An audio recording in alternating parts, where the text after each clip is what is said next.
было. Вот, как вы видите, снегоочистителем приобретен при содействии главы Азнакаевского района Шайдуллина Марселя Зубарыча. Он всегда держит нас на контроле, помогает нам всегда. Это дает нам удалить несколько полов и создает безопасность дорожного движения техники.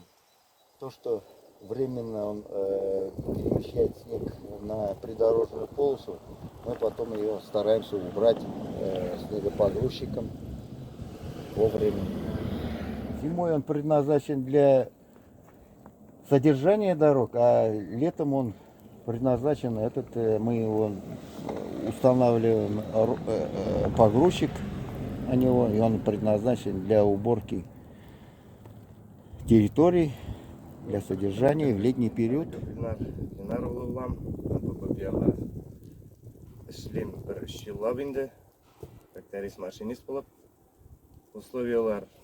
Условиялары бек әйбәт, эшләгән кешегә яхшы, техникалар бар.